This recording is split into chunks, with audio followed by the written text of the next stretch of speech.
Llega a FM Sur Historias de Quilmes con Jorge Márquez. Bienvenidos, estamos aquí en Historias de Quilmes con el señor Jorge Márquez, hoy con otro Jorge de invitado en este caso. Buenas tardes, Jorgito, ¿cómo andas? Hola, negro. ¿Todo bien? Hola, ¿Todo tranquilo? Saludamos a Pato, feliz cumpleaños. Sí, todo bien. Todo bien, me alegro. Muy contentos por la visita de hoy, que nos acompaña Jorge Buján. Sí, señor. No le gusta que le digamos doctor, pero es doctor a partir de sus investigaciones en arquitectura. Y que tiene un libro muy rico en términos de... Bueno, yo diría que va más allá de la cuestión de la comunidad británica y la arquitectura británica, por lo que estamos viendo. Tiene una serie de disparadores, Totalmente. yo diría urbanos e históricos, que bueno, vamos a dejarlo a él que charle, pero estamos muy agradecidos, Jorge, gracias. Bueno, muchas gracias por invitarme. Por favor.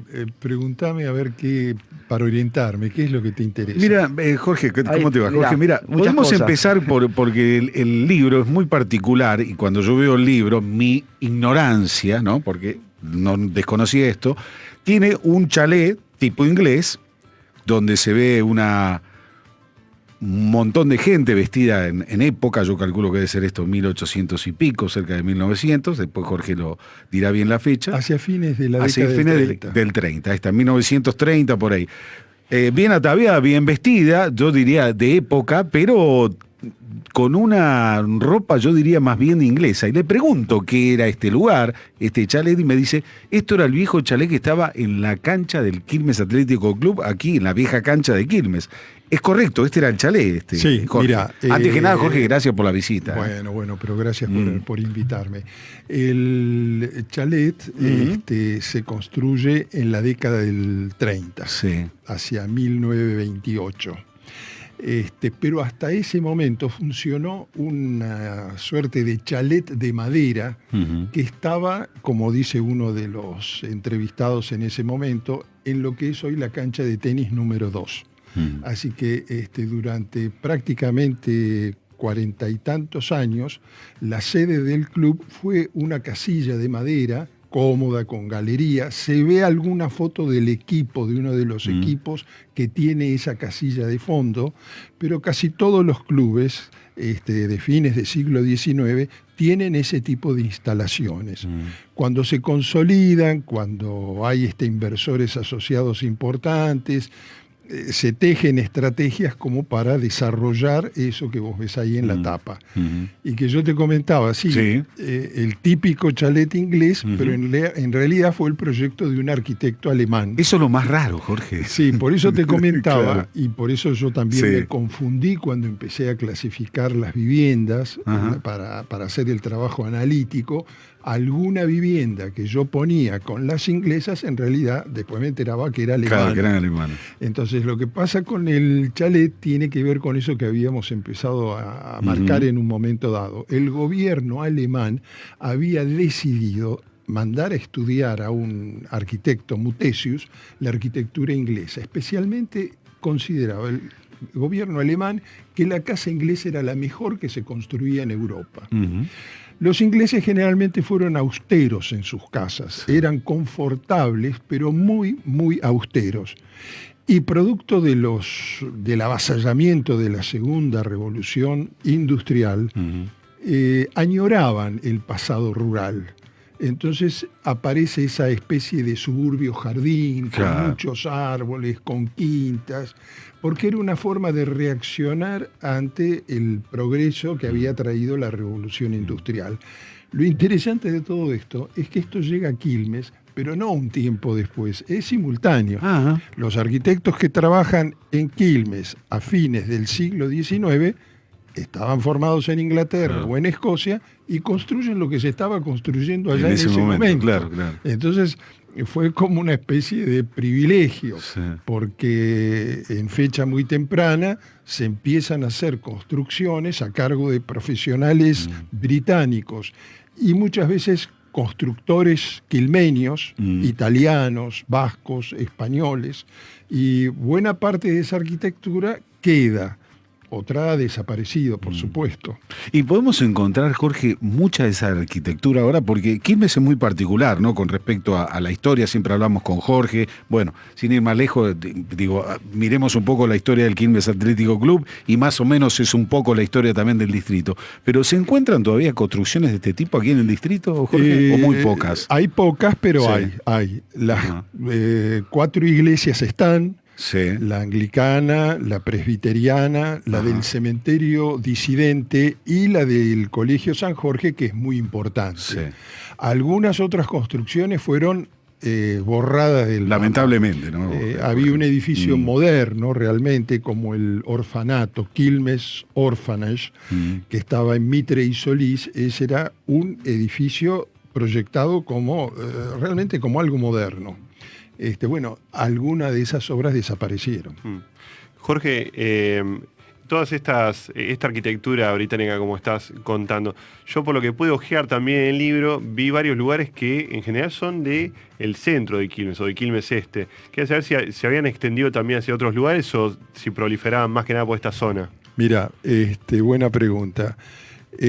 Hacia 1845 ya había familias inglesas instaladas en lo que era el Pago de la Magdalena.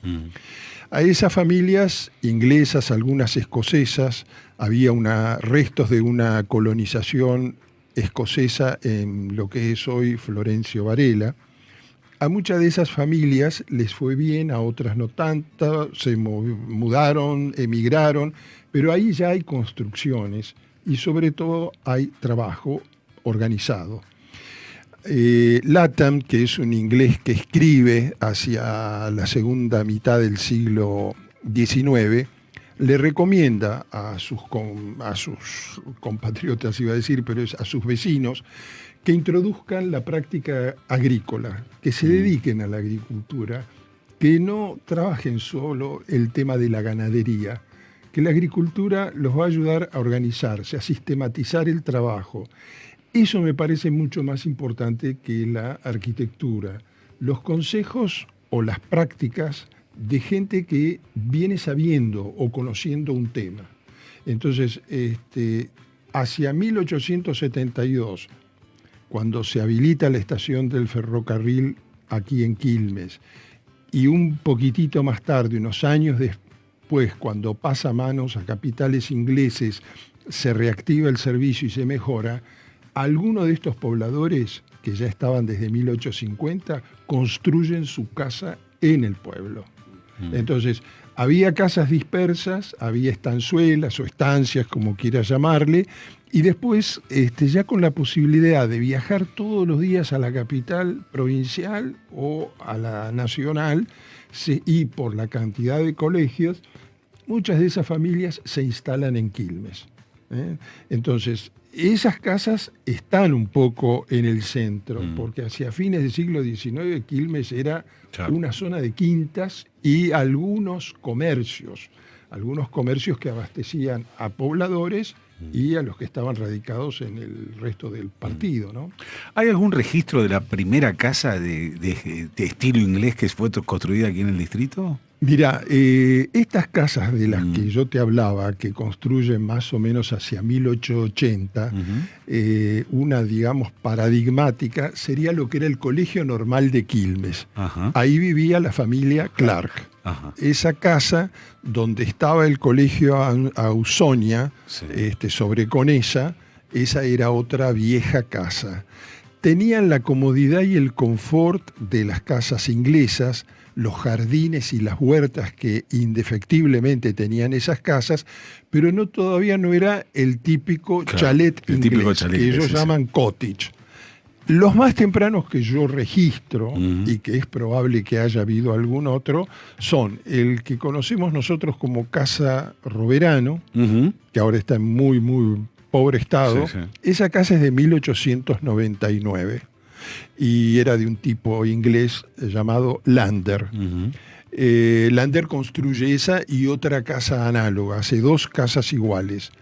Y la otra casa inglesa, muy, muy vieja, que no está y que desapareció en la década del 60, era la de una familia inglesa, Stead, frente al Colegio Normal.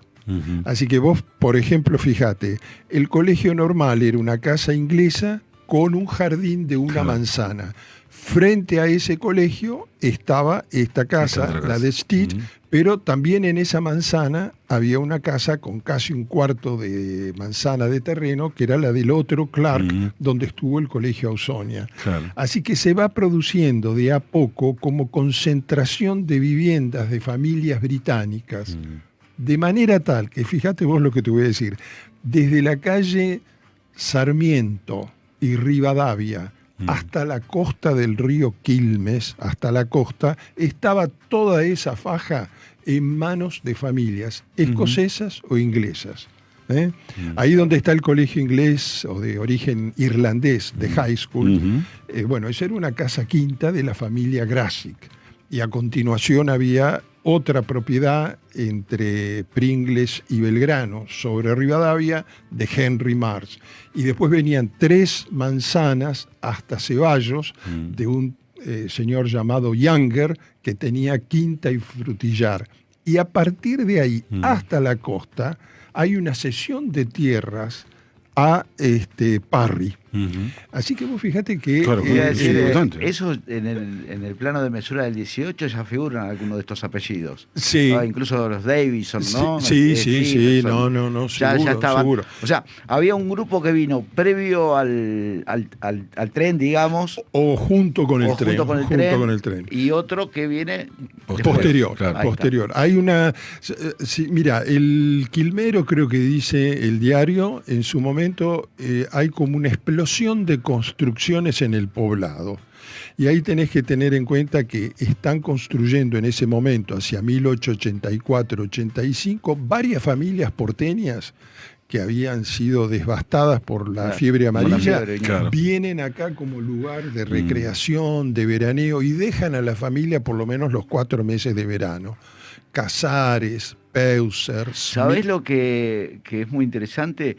La mención de los escoceses como migrantes que no están en digamos, en la consideración historiográfica, ¿no? Porque no se habla mucho siempre se habla de británicos. Claro, se habla de los británicos. Yo le decía, yo leí por ejemplo, en el Progreso, de enfrentamientos entre irlandeses e ingleses, ¿no? Por ahí en términos de trabajo. Pero no habla de escoceses en general. Bueno, mira, la otra lonja así que se extiende de tierras es donde está actualmente el Club Quilmes. Claro. Y todo lo que es el Colegio San Jorge, que llega hasta Ceballos, esa era una quinta inglesa, Rourke, que había sido de la familia Muir, escoceses. Todavía están acá. Claro. Varios de los integrantes de esa familia están. Y a partir de allí, de Ceballos hasta abajo, están las tierras y el vivero de Parry. Así que sí, los escoceses estaban.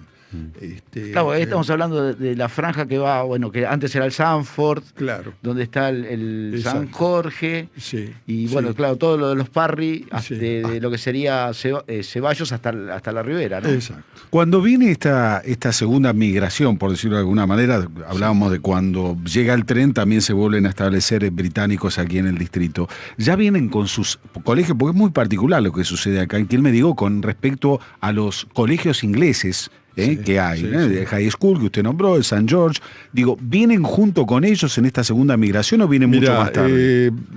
Hacia 1800, hacia fines de la década del 80, 1888, 89, cuando se funda el Colegio San Jorge, el que era el párroco anglicano Stevenson, el que funda el colegio y el club y hace una serie de obras. Este personaje había estado en Quilmes antes y cuando vuelve a Inglaterra, en una reunión donde él está participando, hay un donante, una persona de la iglesia anglicana, que dona una importante cantidad de dinero para que se utilice en infraestructura educativa o religiosa en el extranjero. Él no pone, no precisa, lugar ni tipo o alcance. Claro. Y ahí estaba Stevenson. Stevenson se presenta, le dice cuál era su proyecto y se postula para ver si esa cantidad de dinero se podía invertir en Quilmes.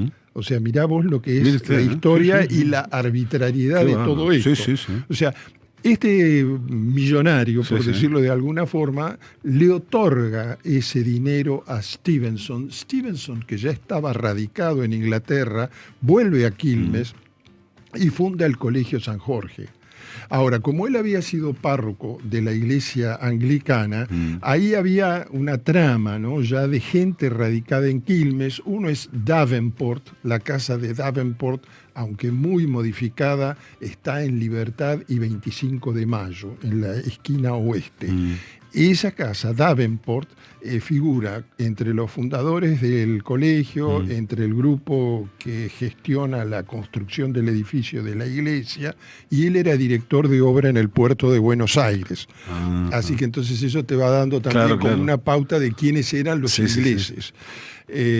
Ahí hay como un entramado de conexiones, de contactos, que hace que a partir de ese dinero donado, Stevenson encara la construcción de la iglesia evangélica Todos los Santos y alquila en principio la quinta de la familia Rourke. La viuda Rourke había puesto en alquiler su casa. En las cartas, en lo que escribe Stevenson, por ejemplo, dice algo así como que la tierra era increíble, lo que se podía cultivar en la quinta. Se asombraba. Se asombraba. Se asombraba por las vistas, se asombraba porque sabía que Quilmes se había originado a partir de la reducción. Es decir, da toda esa información. Así qué bueno. La verdad que está muy apasionante. No, aparte imagínate que estábamos hablando de esto. Quilmes en el bueno, acá ya en la segunda parte ya vos mencionás que va creciendo el número de británicos. Claro. Y te la dejo para después si querés. Quilmes, en definitiva, había sido un lugar totalmente cosmopolita. Sí, claro. Totalmente cosmopolita. El indio, algunos españoles, franceses, escoceses y británicos. Desde ya que siempre el número de habitantes, la nacionalidad más numerosa es la española. La italiana entre guerras y después de guerras. Pero bueno, sabemos que hay polacos, que hay rusos, pero nada se compara con el caudal de obra que se hizo en ese momento por una comunidad, por una colectividad y la concentración. Por eso se habla del barrio inglés en un momento dado. Dentro de un ratito seguimos, estamos con Jorge Buján, aquí compartiendo su libro, La arquitectura de la colectividad británica de Quilmes, 1872-1930. Tesis de la FAU, Facultad de Arquitectura y Urbanismo de la Universidad Nacional de La Plata, un libro que la verdad es recomendable. Ya con la foto te engancha, que ya la foto es una cosa increíble. Lo que es ver la foto por la vestimenta de la época, ¿no? A mí siempre me gusta ver la foto, viste, por la ropa, te marca una época. Cumplimos con la tanda, querido Patricio, estamos aquí en Historias de Quilmes con el señor Jorge Márquez. Ya seguimos, Cumplimos con la tanda, por favor. Seguimos aquí en Historias de Quilmes con Jorge Márquez, hoy con el invitado, el señor Jorge Buján, hablando un poco de la arquitectura de la colectividad británica en nuestro distrito, en Quilmes, año 1872-1930. Un libro realmente apasionante, un libro muy explicativo, con muy lindas fotos, sobre todo de lo que estamos hablando justamente, la arquitectura británica en nuestro distrito de Quilmes. Jorge, te quería preguntar, y esto seguramente viene de la mano, ¿no? Yo hoy te consultaba que cuando vino esta segunda inmigración británica hacia nuestro país, con la llegada del tren o posterior a la llegada del tren, vienen también las escuelas, pero también se produce, o más o menos por esa época también, la creación de los clubes de fútbol, ¿no? Que es tan particular, sucede. Te digo por qué, como nos sucede a nosotros aquí en Quilmes, sucede lo mismo en Banfield. De hecho, me fui al interior de la provincia de Buenos Aires, no me acuerdo, agropecuario, por ejemplo, en agropecuario, que no hay nada y tenés la vía del ferrocarril y la cancha de fútbol, ¿no? Del club que justamente más o menos se formó un poco posterior al Quilmes, pero más o menos una historia parecida. También venían, con esos trabajadores la parte social también, ¿no? De hecho, bueno, por la creación de estos clubes, ¿no? Mira, los clubes son de fecha temprana. A veces cuando yo escucho fechas de un torneo importante de tenis como Wimbledon, o sobre todo me pasó creo que con Roland Garros, el lawn tenis de club, el club de tenis de Quilmes, no es muy posterior. Es una fecha muy temprana, a fines de los 80, en el siglo XIX. Otro tanto pasa con el Club Quilmes, que como te decía, ya es una fusión de dos clubes. Eso está bueno. ¿Podés repetirlo, Jorge? Pero está bueno, la fusión esa de los dos clubes. Sí, no, que un poquito hasta donde se puede recomponer ese tramo, que no es mi especialidad. Sí, pues se entiende. Hay gente que maneja mucho más esa. Pero sí, el Reading Club y hay dos clubes ingleses y se decide fusionarlos para formar el Quilmes Athletic. Pero yo te diría que lo que a mí más me sorprendía en ese momento, hacia 1888, 89, es, hice toda la investigación y revisé todos los documentos que pude. No había deporte en Quilmes. Estaba nada más que toda la actividad que se hacía en base al caballo. Las carreras de cuadriga, las fogatas de San Juan, es decir, todo o buena parte de la recreación, y se podría decir deportiva, era con el caballo. Y había una cancha de pelota vasca en Mitre y 25 ¿Pelota de vasca? mayo. Sí, señor. Sí. Cerca de casa. La cancha de pelota vasca. Eso es como lo único que yo pude recabar. Cuando vienen estos clubes, son muchos los deportes que se practican, claro. pero son reglamentados. Hay reglamento, hay referee, se cronometra, ¿viste? Como son los ingleses, ¿no? No, pero es claro, eso, digamos, debe haber sido un gran impacto. Claro. Por supuesto que la población adhiere fervorosamente, sobre todo al fútbol, ¿no es cierto? Que se populariza tanto. Pero eso es como bastante llamativo porque aparece la idea de liga deportiva, la asociación de fútbol argentino o de tenis o de hockey. ¿Te das cuenta? Entonces, ahí en el Colegio San Jorge, ellos tienen los ejemplares que publicaban en el siglo XIX, una revistita interna del colegio, y a mí me llamaba la atención quiénes eran los equipos de esas ligas. Y son los ferrocarriles, el ferrocarril al Pacífico. Pensá que teníamos ya un ferrocarril con el que podía llegar al Pacífico. Cuando alguna vez yo de chico iba al club a ver un partido de hockey, una vez me llamó la atención porque había una persona bastante mayor que cuando jugaba San Martín gritaba "Vamos Pacífico" en inglés, ¿no? "Come on Pacific". Y yo digo, qué raro este tipo, no conoce el nombre del club. Bueno, era el viejo nombre. Que era la estación y el club de Pacífico, y la estación y el club de Temperley, y la estación y el club. Por eso yo digo, más que los clubes hay que pensar en el circuito. Están las estaciones generalmente cerca del tren. Y bueno, y hay otros barrios ingleses. Yo, por ejemplo, estuve revisando un poco lo de Fisherton, un suburbio de Rosario.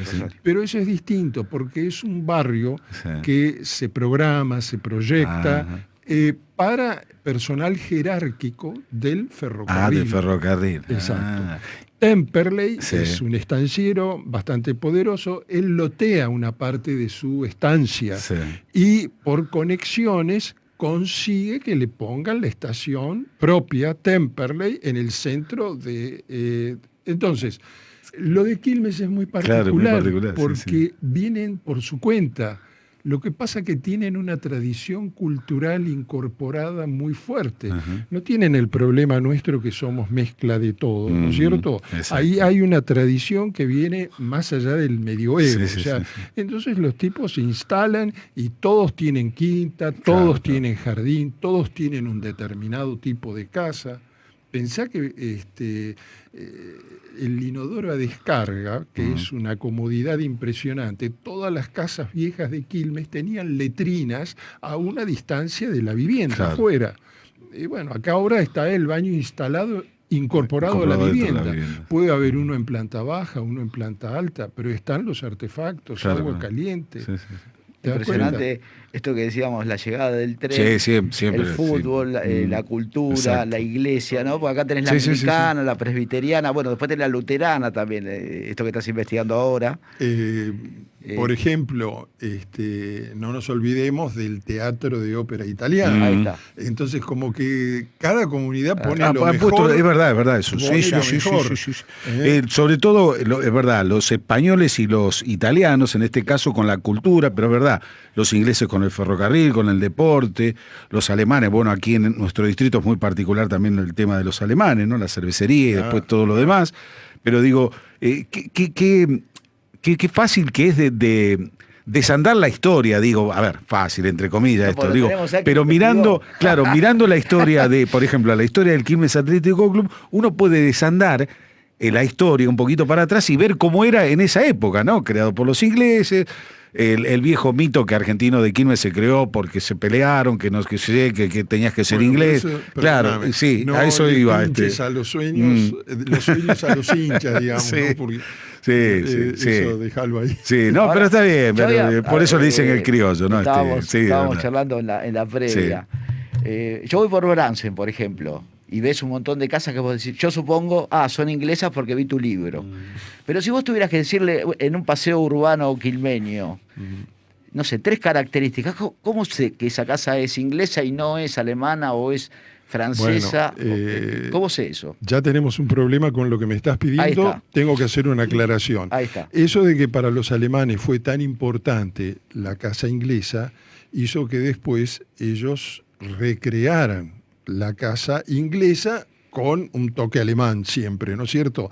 Pero por eso acá en Quilmes no es tan fácil distinguir algunas casas alemanas como las de Bransen, Casi Paz, ¿no? Que son parecerían inglesas, pero en realidad son de un arquitecto alemán y el comitente, el que las encomendó, era un ejecutivo de cervecería.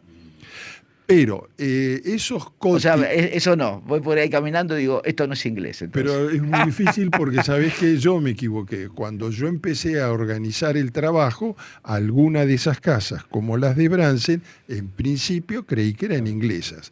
Ahora, ¿qué es lo que tienen de distintivo? Y, por ejemplo, un revoque salpicado cementicio.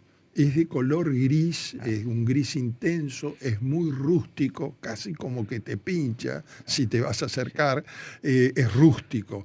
Eso es muy característico. Ese revoque es de origen irlandés, viene de la zona más del norte de las islas, pero se difundió mucho. Era un revoque que se usaba mucho en Inglaterra y que se usó acá. Utilizan también el ladrillo a la vista. De hecho, las 4 casas inglesas son de ladrillo a la vista, las 4 iglesias, perdón. Los techos son de pendiente, generalmente acá son de teja francesa, pero podían haber sido, hay alguna de teja plana, la iglesia del cementerio disidente, o también de chapa de zinc. Bueno, y el bow window, que es un tipo de ventana, o el arco ojival, el arco gótico, todos esos son rasgos distintivos de ese tipo de casas. Pero yo diría lo siguiente, si ellos podían, la casa la ocultaban un poco con árboles y arbustos. No eran exhibicionistas, preferían una vida familiar semioculta, retirada. Había como mucho sigilo, mucho respeto por la vida íntima, la vida familiar. Bueno, el jardín era fundamental. Acá tenían un garden club jardín. Una vez por año exponían las rosas, había unas competencias terribles y se daban premios. La quinta fue fundamental. Cuando McCann, que es un inglés que recorre en 1847 la provincia de Buenos Aires para ver qué posibilidades había de llevar adelante emprendimientos en la provincia, él dice que le llama la atención cuando él pernota en una casa criolla, lo único que se come es carne. y eventualmente aparecía un zapallo. Pero cuando para en la casa de Clark o Thwaites o muchas de las estancias escocesas de la provincia de Buenos Aires, la dieta, dice, es la nuestra, ¿no? O sea, los productos lácteos, la manteca, el cerdo, las aves de corral, sí, la papa, el maíz, ¿no? Toda esa diversidad es muy importante. Hasta no hace mucho había una señora, Gracie Brown, originaria, su familia de la colonia que estaba establecida en Florencio Varela, y ella cuenta que la mamá, la abuela, enseñaban a hacer manteca. Es decir, sí. Qué bárbaro, qué bárbaro. Jorge, la verdad que un placer que nos hayas visitado, que nos hayas explicado un poco esto de la arquitectura de la colectividad británica de nuestro distrito. Segunda parte. Sí, Jorge, yo creo que, no sé, podemos a negociar. Podemos negociar con una segunda parte. Que tenga ganas a profundizar. Porque quedaron muchas puertas abiertas para seguir, ¿no? Sí. Bueno, por ahí tenés alguna sugerencia o alguna pregunta que queda flotando. No. Que se comunique. Sí, cualquier cosa, sí, por supuesto, al 11 5801 7426. Cualquiera nos puede dejar un mensaje allí y, bueno, Jorge lo va a estar contestando. El señor Jorge Buján, le agradecemos enormemente por este libro. La pregunta es, ¿y el libro? Yo quiero leerlo, ¿dónde lo consigo? ¿No lo tenés? No, yo sí, pero el oyente. Claro, el oyente que quiere, que se interesó, Jorge. No, mira, el que dice, qué buen libro, lo quiero, ¿dónde lo consigue? Yo te digo cómo es esto. La Facultad de Arquitectura me invita a publicar la tesis. Yo lo que tuve que hacer es reducir un trabajo de 700 páginas a 200. Ese trabajo lo hice y entrego el original al Instituto de Investigaciones que hay en la facultad. En la UBA, exactamente. En la Facultad de La Plata, en Arquitectura de La Plata. Ahí tuve mala suerte porque hubo algunos errores, algunos problemas con el diseño, y en un momento dado, en plena pandemia, me llaman y me dicen, mirá, no hay un mango, o sea, no se va a poder publicar el trabajo. Y bueno, lo financié yo. Yo me desentiendo totalmente de esto. Es decir, se publica, es un libro que casi como que está donado a la Facultad de Arquitectura, y a mí lo que me interesa es que se conozca, que se difunda. Yo no tengo derechos de autor, no percibo ningún beneficio, no tengo nada que ver con la comercialización, pero sé que se puede conseguir en la librería Ramos o Morelli, Moreliana. La Moreliana. Y también está en la librería técnica, que es CP67, que es la que edita el libro, y está en Mercado Libre como opción. Perfecto. Sí, era la pregunta. No, yo lo compré en librería, lo tengo. Sí, es cierto, dice tesis de FAU de la Universidad Nacional. Lo que pasa es que, bueno, a mí me hubiera encantado que fuera un libro con otro formato, que las fotos alguna pudiera haber tenido color, pero que trabajamos muchísimo durante 10 años con la digitalización de los planos. Claro. Y bueno, eso por ahí no se aprecia porque es una edición económica, digamos, ¿no? Pero no está mal. Jorge, le agradezco en serio enormemente nuevamente la visita, y bueno, queda pendiente una segunda visita ya para específicamente, por supuesto, charlar sobre más temas.